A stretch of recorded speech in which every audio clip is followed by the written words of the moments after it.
সালামু আলাইকুম। আলহামদুলিল্লাহ, আল্লাহ শুকর আমরা আজকে এখানে একত্রিত হতে পেরেছি, এই জন্য আল্লাহর কাছে লাখ কোটি শুকর। এই যে আপনি আসবেন বা আপনি যে কাজ করবেন, ভূমিকা রাখবেন, এই ভূমিকাটা কেন রাখবেন, কি কারণে? খালি নিজেকে নিয়ে চিন্তা না করে কেন আপনি এই দুনিয়াকে নিয়ে ভাববেন? কেন আপনি এর ভিতরে আল্লাহর রূহ আছে, মানুষকে আল্লাহ নিয়ে যেতে বানাইলেন, অন্য সব কিছু কোন হয়ে গেছে। মানুষ আল্লাহর খলিফা, আল্লাহর প্রতিনিধি। সমস্ত সৃষ্টিকে বলছে আমার আদমকে সেজদা করো, আনুগত্য করো, সার্ভিস দাও তাকে। চন্দ্রকে বানানো হলো এই উদ্দেশ্যে, সূর্যকে বানানো হলো এই উদ্দেশ্যে। সবাই আপনাকে আলো তাপ দিয়ে যাচ্ছে, সেজন্য আপনি এই যে বিদ্যুৎ থেকে চাকরের মতো ঘুরাচ্ছেন, এই যে আপনি সমুদ্রের মাছ এনে সিদ্ধ করে খেয়ে ফেলতেছেন, গরু জবাই করে তার গোশত সিদ্ধ করে খেয়ে ফেলতেছেন, গাছ কেটে জ্বালানি আগুন লাগাই দিচ্ছেন। সমস্ত প্রাণী জগৎ, সমস্ত পদার্থ, ভাইরাস ব্যাকটেরিয়া থেকে শুরু করে সব আপনার সার্ভিস দিচ্ছে নিরন্তর। আপনার সার্ভিসটা কি? তাইলে মানুষের কি কাজ, এইটা জানা মানুষের অবশ্য কর্তব্য। আগে জানতে হবে যে আমি কি জন্য আসছি। এই জিনিসটা আজকে দুনিয়ার মানুষ ভুলে গেছে। তারা খাচ্ছে, ঘুমাচ্ছে, ব্যবসা বাণিজ্য করছে, বংশবৃদ্ধি করছে। পশু যেমন খায় ঘুমায়, এরাও খায় ঘুমায়। পশু একটা পর্যায়ে আসলে মারা যায়, মাটির সঙ্গে মিশে যায়। এরাও একটা পর্যায়ে আসলে জীবনের পরিমাণ একটা ব্যায়াম হয় বা কোনোভাবে মরে যায়, মাটির সঙ্গে মিশে যায়। তো এখানে পশুর আর এদের সঙ্গে কোনো পার্থক্য আমি দেখি না। আর এভাবে কাটাই দিল পুরো একটা জীবন। তাহলে এই দুনিয়াতে আসাটা তার ব্যর্থ হলো না? দুনিয়াতে কেন আসলাম আমরা, এটা যেন সার্থক হয়, এটার জন্য হিজবুত তৈরি। মানুষের একটা জীবনের উদ্দেশ্য আছে, এটা আপনারা ভালো করে বুঝবেন। যেহেতু আল্লাহ বানিয়েছেন, মানুষের এই ব্রেইন আছে, এই আকেল দিয়ে সে সত্য মিথ্যা যাচাই করবে, সে রাইট রং দেখবে। এখন আপনাকে আকেল দিয়েছে, আপনি আকেল খাটালেন না, ব্রেন খরচ করলেন না, কোনটা কেন করবেন এটা চিন্তা করলেন না। তাহলে ব্রেন দিয়ে না দিয়ে সমান কথা। দৃষ্টি দিল, দৃষ্টি দেওয়ার পর আপনি কাটায় পা দিলেন, লাভ কি হলো? চোখ দিয়ে আপনার কান দেওয়া হলো, আপনি শুনলেন না। হৃদয় দিল, আপনি রিয়েলাইজ করলেন না, দেখলেন না, উপলব্ধি করলেন না। তো কাজে আমি বলবো কি, যে বুঝে শুনে কাজ করবেন, না বুঝে কোনো কাজ করবেন না। আমি একটা উদাহরণ দেবো আপনাকে।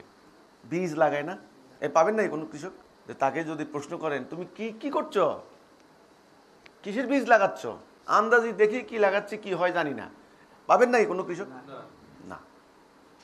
তিনি জানেন তিনি মাটির নিচে কিসের বীজ পুঁতে রাখছেন, এবং এও জানেন কতদিন পরের ফল হবে, বিঘা প্রতি কত মন হবে তার অর্থ হলো এই বীজটার পরিণতি সম্পর্কে তিনি সম্পূর্ণ ওয়াকিবহাল।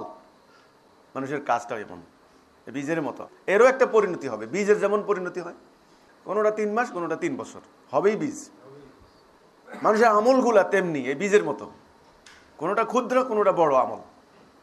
তা আমি বলবো, না বুঝে কোনো কাজ করবেন না। প্রতিটা পদক্ষেপ, প্রত্যেকটা স্টেপের হিসাব হবে, প্রতিটা কথার হিসাব হবে, প্রতিটা বাক্যের হিসাব হবে। এই জানার নাম হলো জ্ঞান। এই যারা সঠিক জানবে তারা হলো আলেম, জ্ঞানী। এখানে আপনাদের কাছে তো মাদ্রাসা পড়লে আলেম, ব্যাপারটা কিন্তু তা না।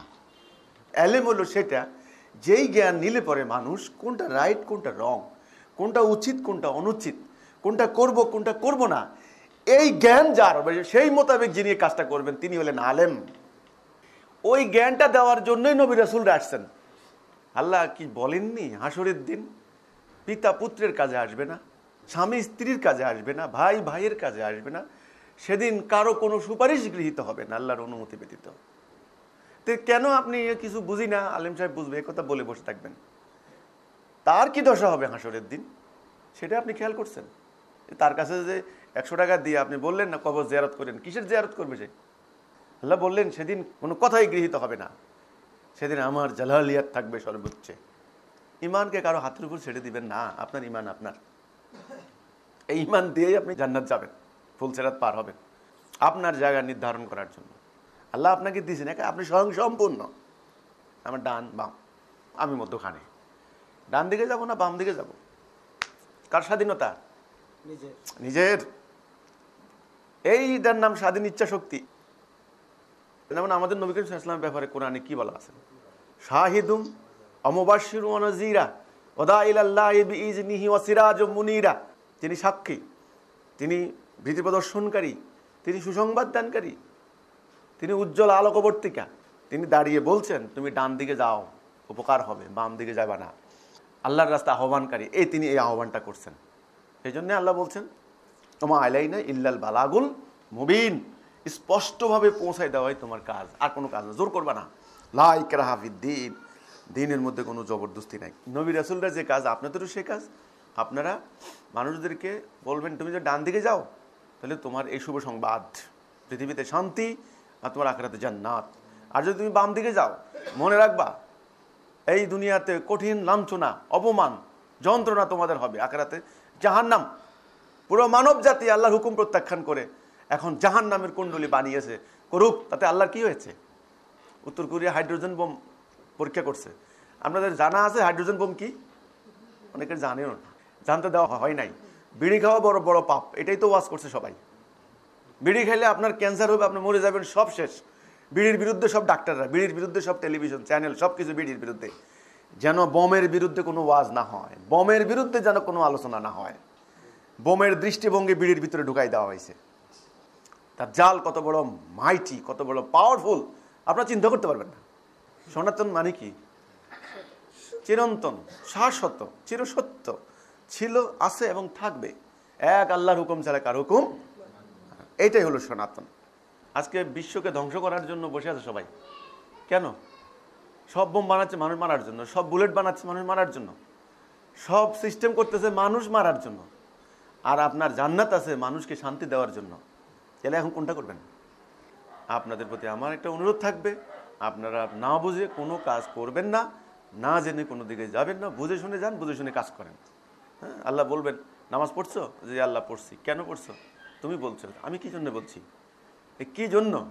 যদি বলে যে আমি তো জানি না কি জন্য, তো বাস, তাহলে তোমার কোনো পুরস্কার নাই। হজ করছো? যে হ্যাঁ করছি। কি জন্য করলা? আল্লাহ সওয়াব হবে এই জন্য, তোমারে পাওয়ার জন্য। কারণ আমি তো তোমার কাছেই আছি, আমার পাওয়ার জন্য তুমি মক্কা যেতে হবে কেন, হাজার হাজার মাইল দূরে? কি জন্য আমি এই সিস্টেম করে রাখছিলাম?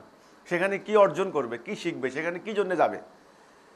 বলবে যে না আল্লাহ আমি তো জানতাম না এটা, বাস শেষ, পুরস্কার শেষ। কাজেই না জেনে আক্কেলের বেশি কোনো পুরস্কার আল্লাহ দিবেন না। হাদিস রাসূলুল্লাহ সাল্লাল্লাহু আলাইহি ওয়াসাল্লামের কথা। এই যে আজকে মুসলমান 150 কোটি, সনাতন ধর্মী আছেন 120-25 কোটি, খ্রিস্টান আছে প্রায় 220 কোটি, হ্যাঁ, বৌদ্ধ আছে এরকম 50-60 কোটি, ইহুদি আছে 1.5 কোটি। সবাইকে প্রশ্ন করেন তুমি কোন ধর্ম? বলবো আমি মুসলমান। এই যে মুসলমান দেখো না, আমি মুসলমান। কেমনে? মাথা পাগড়ি আছে, টুপি আছে, দাড়ি আছে, মসজিদে যাচ্ছি, এই যে মসজিদ বানাচ্ছি, হজ করতে যাচ্ছি, কোরআন তেলাওয়াত করতেছি, আমি মুসলমান। তুমি হিন্দু? কেমনি হিন্দু হলা? ধুতি পরলাম, কপালে তিলক চন্দন দিলাম, মূর্তির সামনে গিয়ে প্রণাম করলাম, ওম শান্তি করলাম, ইত্যাদি করলাম। খ্রিস্টান? আমি রোববারে প্রার্থনায় যাই। এই যে এক একজন এক একটা পরিচয় দিল, তারা এই ধর্মের লোক। শোনেন, পৃথিবীতে কোনো ধর্ম নাই, শেষ। কথাটা শুনতে কেমন লাগলো? বোমার আঘাতে যখন মানুষের শহর নগর বন্দর লণ্ডভণ্ড হয়, মানুষ যখন নিগৃহীত হয়, নির্যাতিত হয়, নিপীড়িত হয়, 2 বছরের 3 বছরের শিশু কন্যা যখন ধর্ষিত হয়, মানুষ যখন আত্মচিৎকার, হাহাকার, ভয় আতঙ্কে রাস্তায় পথ চলতে পারে না, ভয়ে ঘুমাতে পারে না, এই সময়ে প্রত্যেকের ধর্ম পরিচয় মিথ্যা হয়ে গেছে। আল্লাহ কোথাও নাই। আল্লাহ ওই নাই, ওই চার্চেও নাই, ওই সিনাগগেও নাই, ওই প্যাগোডাতেও নাই। ধর্মের নামে দাঁড়িয়ে থাকা বৃক্ষ সব মিথ্যা। কারণ ফলেই প্রমাণ গাছ তোর কি নাম। কি ফল ধরছে? অন্যায়, অবিচার, জুলুম, রক্তপাত, প্রতারণা, ঘুষ, রাজধানী, দুর্নীতি, হত্যা, যুদ্ধ, নির্যাতন, ধর্ষণ, খুন, সমস্ত দুনিয়া ধাই ধাই করে বেড়ে চলছে মুহূর্তের পর মুহূর্তে। আজকে পুরো মানব জাতি ধ্বংসের মুহূর্তে এসে গেছে। কাজেই এই মানুষকে অশান্তির মধ্যে রেখে আপনি ওই প্রার্থনা করতে যাবেন, লাভ নাই। মানুষকে আগে বাঁচান। ওই মানুষের ভিতরে আল্লাহ রূহ আছে, ওই মানুষকে অভুক্ত রেখে আপনি প্রার্থনা হবে না। তো এই এত বড় কাজ, এই ধর্ম ব্যবসায়ীদের হাতে বন্দি থাকা, আল্লাহর দেওয়া সিরাতুল মুস্তাকিম, সনাতন দ্বীনুল কাইয়্যিমা, দ্বীনুল হক, এটাকে উদ্ধার করে এনে মানব জাতির কল্যাণে কাজে লাগানো অত বিশাল কাজ। এই কাজে আপনারা নিজেদেরকে ব্রতী করার জন্য এখানে এসেছেন। আমার কথা হলো কি, সনাতন ধর্মের মধ্যে আছে না আদম হব্ববতী, এই যে মনু থেকে মানুষ। ইসলামী হলো নূহ আলাইহিস সালাম, আদমের সানি, মানে দ্বিতীয় আদম। মনু এবং নূহ এক নামেও কিন্তু মিল। মহাপ্লাবন হয়েছে, আল্লাহ একদম বিনাশ করে দিয়েছেন পুরো মানব জাতি। ওই নৌকাতে আরোহণ যে কয়জন করছেন, সে কয়জন মানব জাতির বংশ বিস্তার হয়েছে। মুসা আলাইহিস সালামকে আল্লাহ বললেন, ফেরাউনের কাছে যাও, বলো সে উদ্যত হয়ে গেছে, কথা বললো যে আল্লাহ ও তো সাংঘাতিক, ও তো পারুম না আমি, বলছে দাও। তখন আল্লাহ কতগুলি ওনাকে মোজেজা দিলেন। পরে তিনি আল্লাহর কাছে দোয়া করলেন। সেই দোয়াটা কি? সেই দোয়া এখন পড়াই হলো ওই যে বাচ্চাদের ওই কোরআন তেলাওয়াতের সময়, রব্বি ইশরাহ লি সাদরি ওয়া ইয়াসসির লি আমরি ওয়াহলুল উকদাতাম মিন লিসানি ইয়াফকাহু কাওলিহি। আমার বক্ষকে উন্মুক্ত, এই দুর্গতি, এই অশান্তি এর কারণ পঞ্চব্যানার ইসলাম। বুনিয়াল ইসলামী আলা খামস মানে 5, বুনিয়াদ, মূল 5টা। আশহাদু আল্লা ইলাহা ইল্লাল্লাহ, আকিমুস সালাহ, আতাউজ যাকাত, হজ্জাল বাইত, সাওমু রমাদান। এই 5টা মানে যোগা নামাজ, রোজা, হজ, যাকাত। আরেকটা কই? একটা পারে না, কলেমা ভুলে গেছে তো, কলেমা নাই। আপনি প্রথমটা ধরতে পারেন ইমান, পরেরগুলি সব আমল। নামাজ পড়বেন, এটা তো 2 নাম্বার কাজ। এই যে নামাজ পড়ানোর জন্য বয়ান করতেছেন, এটা আমল। সূরা কারাত মুখস্থ করতেছেন, মাদ্রাসা দিচ্ছেন, পড়তেছেন, আমল করার জন্য তো, যেন নামাজের মধ্যে সূরা ভুল না হয় নাকি। ওযু শিক্ষা দিচ্ছেন, বাড়াবাড়ি যদিও করছে না অনেক, নাকে পানি দেওয়া কোনো ফরজ না, তবুও নাকের পশম ভিজতে হবে, নাইলে কিন্তু ওযুই হবে না। যাই হোক, এগুলো সব আমল। রোজা রাখেন, এটা আমল। হজ করতে যাবেন, 1 মাস আগের থেকে সব বন্ধ, আমল করবেন। আরে ওটা তো হলো 2 নাম্বার থেকে শুরু হলো, 2, 3, 4, 5। কলেমার খবর কি? লা ইলাহা ইল্লাল্লাহ, এটার খবর কি? আরে যেই লোকে ঈমান আনলো, কলেমাতে আসলো, তার জন্যই না নামাজ। সূরা তাগাবুন 2 নম্বর আয়াত। মুমিন কাফের, জান্নাত যাবে কে? মুমিন। নামাজ, রোজা, হজ, যাকাত কার জন্য? মানুষ গুনাহ করবে, সেই গুনাহ ক্ষমা করবেন কার? মুমিনের। আল্লাহ ওলি, আল্লাহ অভিভাবক, আল্লাহ গার্ডিয়ান কার? মুমিনের। তা আগে তো মুমিন হবেন। আল্লাহ রাসূল বলেছেন, মান ক্বালা লা ইলাহা ইল্লাল্লাহ ফাদাখালাল জান্নাহ। যে বলল লা ইলাহা ইল্লাল্লাহ, সে জান্নাত যাবে। ইয়া আইয়ুহান নাস কুল লা ইলাহা ইল্লাল্লাহ তুফলিহুন। হে মানুষ, তোমরা বলো লা ইলাহা ইল্লাল্লাহ, তোমরা ফালাহ হয়ে যাবে, সাকসেস হয়ে যাবে। নবী করিম সাল্লাল্লাহু আলাইহি ওয়াসাল্লাম যখন মক্কা আসলেন, তখন মক্কার সবাইকে ডাকলেন, সবাই আসো, সবাই আসো, বিপদ। মুহাম্মদ ডাকতেছে, নিশ্চয় কোনো বিপদ আছে, চলো চলো তাতে। সবাই আসছে, একেবারে সবাই। সাফা পাহাড়ের পাদদেশে পাহাড়ের উপরে উঠলেন। হুজুর বললেন, হে মানুষ, কিয়ামত ঘনিয়ে আসছে, তোমরা মহা বিপদের মধ্যে পড়েছ। আজকে যেমন আমরা শুরুতে কথা বলছি, এই বিপদ থেকে বাঁচতে চাও, তোমরা বলো কুল লা ইলাহা ইল্লাল্লাহ, বলো আল্লাহর হুকুম ছাড়া কারো হুকুম মানব না। এই একটা ঘোষণা, একটা কথা। এই একটা কথা বলার সাথে সাথে কি হলো? তাব্বা আলাকা ইয়া মুহাম্মদ, তাব্বা মানে হে মুহাম্মদ, ধ্বংস। শুরু হলো পাথর মারা, জায়গার মধ্যে মারামারি, একজন লোক ডেড। ঘোষণা দেওয়ার সাথে সাথে হয়ে গেছে সংঘাত। এটাই তো সত্যের সঙ্গে মিথ্যার সংঘাত, ন্যায়ের সঙ্গে অন্যায়ের, ধর্মের সঙ্গে অধর্মের। দিন আসলে রাত থাকতে পারে না। অন্যায়, অধর্ম, শিরিক, কুফর, জুলুম, তাগুত, এগুলি সব হলো অন্ধকার। ন্যায়, সত্য, তাওহীদ, আল্লাহর হুকুম হলো সত্য, একসঙ্গে থাকতে পারে না, সংঘাত অনিবার্য। মহাভারতে কৃষ্ণ, এই মুসলমান জাতি এতদিন থেকে কৃষ্ণরে গালাগালি করছে রে ভাই, কৃষ্ণের অনুসারীদেরকে হামলা করছে। আমরা অন্তত জীবনের ঝুঁকি নিয়ে এটা বলতেছি, ওকে গালি দিও না, তিনি আল্লাহ রসুল হতে পারেন। তোমার রসুল কি বলেননি? তোমার আল্লাহ কি বলেননি সমস্ত রসুলদেরকে সালাম দাও, সালামুন আলাল মুরসালিন? শ্রদ্ধা করা কর্তব্য। জীবনীর মধ্যে বহু ভুল ঢুকাই দেওয়া হয়েছে, যেটা ওনার জীবনীর সঙ্গে যায় না। ঈসা আলাইহিস সালামের জীবনীতে দেয় নাই। ওনার মা কি ব্যভিচারী ছিলেন? না। কিন্তু ইহুদিরা তো বলছে, এগুলো ঢুকাই দিছে না। বহু কথা বাইবেলে যোগ করে দেওয়া হয়েছে, যেটা ঈসা আলাইহিস সালামের কথা না, যেটা ওরাই স্বীকার করছে। 2টা বাক্য, কালো লেখা, লাল লেখা, আলাদা করছে না, রেড বাইবেল। ওনাদের কথাও বিকৃত করা হয়েছে বহু, যেগুলো ওনারা বলেননি, যেগুলো ওনারা করেননি, সেগুলি চালিয়ে দেওয়া হয়েছে হাজার হাজার বছর থেকে। এটা করছে ধর্ম ব্যবসায়ীরা, স্বার্থের জন্য করছে, শাসক শ্রেণী করছে এগুলির জন্য। কৃষ্ণ নিজের মামা, তারপরে 5 পাণ্ডব নিজেদের ভাই, আল্লাহ রসুল নিজের পরিবার, ইব্রাহিম আলাইহিস সালাম আপন বাবা, স্পষ্ট কথা ইব্রাহিম আলাইহিস সালাম বললেন, আজকে থেকে আপনার সঙ্গে শত্রুতার সৃষ্টি হলো আমার চিরদিনের জন্য। সূরা মুমতাহানা খুলে দেখেন, আল্লাহ বললেন ইব্রাহিমের জীবনীতে রয়েছে তোমাদের জন্য উত্তম আদর্শ। ঠিক যে কথাটা বলছেন রাসূলুল্লাহর জীবনীতে রয়েছে উত্তম আদর্শ, উসওয়াতুন হাসানা। হুজুর পাক সাল্লাল্লাহু আলাইহি ওয়াসাল্লাম যখন ঘোষণা দিলেন যে লা ইলাহা ইল্লাল্লাহ, তখনই শুরু হলো সংঘাত। তো কাজেই আপনারা যারা কলেমার শপথ নেবেন, কলেমাতে আসবেন, আপনাদেরকেও মানসিক প্রস্তুতি থাকতে হবে।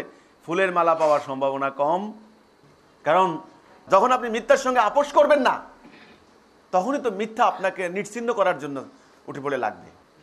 আল্লাহ রসুল বলছেন লা ইলাহা ইল্লাল্লাহ তুফলিহুন, তোমরা বলো লা ইলাহা ইল্লাল্লাহ, তাহলে তোমরা সাকসেস হয়ে যাবা, ফালাহ হয়ে যাবা। সে লা ইলাহা ইল্লাল্লাহ কি? ধরেন একটা লোক নাস্তিক, সে আইসা বলল ভাই আমি ঈমান আনবো, আমি মুসলমান হব, মুমিন হব। আপনি তাকে কি বলবেন যে ওযু করে আসো, আগে নামাজ পড়ো, রোজা রাখো, কোরআন তেলাওয়াত করো, এটা বলবেন? কি বলবেন? বলো লা ইলাহা ইল্লাল্লাহ। আল্লাহর নবীর কাছে যারা আসছে প্রথম, তা করে কি রাসূল বলছেন নামাজ পড়ো? কি বলছেন? লা ইলাহা ইল্লাল্লাহ। আপনারা সারা মুসলমান জাতি খালি নামাজের দাওয়াত দেন কেন? কলেমা বাদ দিয়া কেন দেন জানেন? আপনারা মনে করেন আপনারা কলেমাতে আসেন, এই আসেন মনে করে এটা ভুলে গেছেন।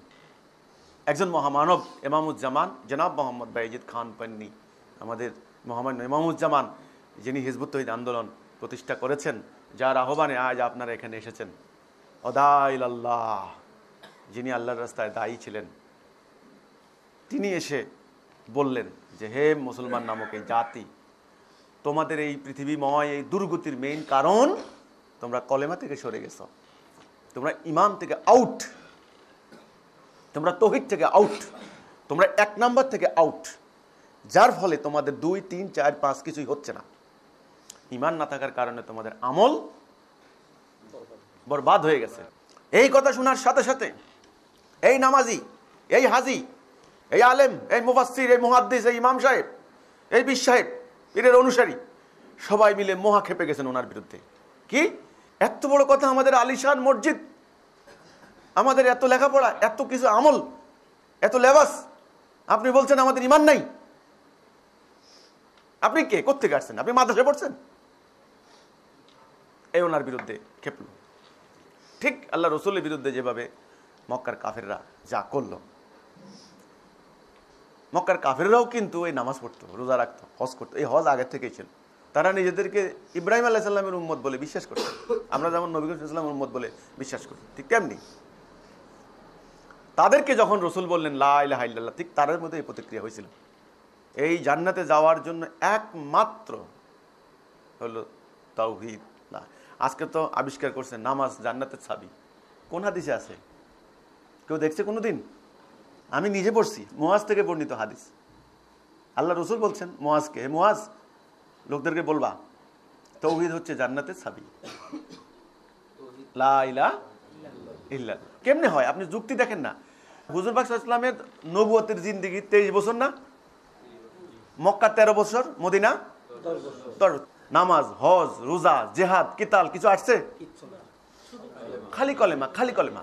আচ্ছা, মক্কায় যারা ইন্তেকাল করছেন, সাহাবী ইন্তেকাল করছেন না? আচ্ছা, ওনারা কি জান্নাত যাবেন না জাহান্নাম যাবেন? হুজুরের সাহাবী জান্নাত যাবেন। কি নিয়ে? খালি কলেমা না? খালি ঈমান নিয়ে না? তাহলে জান্নাতে যাবেন কি দিয়া? তাহলে আমলের কি দরকার হবে? আমরা জানি ওই 7 দোজখ 8 বেহেশত বলে না, স্তর। আপনাদের প্রত্যেকের আমল অনুযায়ী তার জান্নাতের স্তর হবে, মর্যাদা হবে। ওই ট্রেনের মধ্যে এক অবস্থা, আপনি যে দামের টিকিট কিনবেন, টিকিটের মর্যাদা মোতাবেক আপনার চেয়ার। ঠিক জান্নাতের এমন অবস্থা, জান্নাতে ঢোকার জন্য কলেমা, আর জান্নাতে ঢোকার পরে আপনি কোন স্তরে থাকবেন সেটার জন্য আমল। এখন মানব জাতি এই কলেমাতে নাই, এই কথাটাই হলো মারাত্মক। অর্থাৎ নাই মানে কাফের মুশরিক। আল্লাহ বলছেন না আমি তোমাদেরকে সৃষ্টি করছি, তোমাদের হয় কেউ মুমিন নাইলে কাফের। যদি কলেমায় থাকি আমরা, তাইলে আমরা হবো মুমিন, আর যদি কলেমায় না থাকি তাইলে কাফের। কাফেরের নামাজ নাই, রোজা নাই, হজ নাই, কোনো লাভ নাই, তারা জাহান্নাম, ফি নারে জাহান্নাম খালিদিন। একদম সোজা কথা, আবাদান আবাদা, চিরদিন থাকবে তারা। দুইটা ভাগ তাইলে, জান্নাত আর জাহান্নাম। জান্নাত যাবে মুমিন, জাহান্নাম যাবে কাফের। এখন পুরো মানব জাতি মুমিন না কাফের? এইটা বুঝতে হইলে আমাদেরকে এখন একটু একটু করে ব্যাপারটা বুঝতে হবে। আসেন, কলেমার কথাটা কি?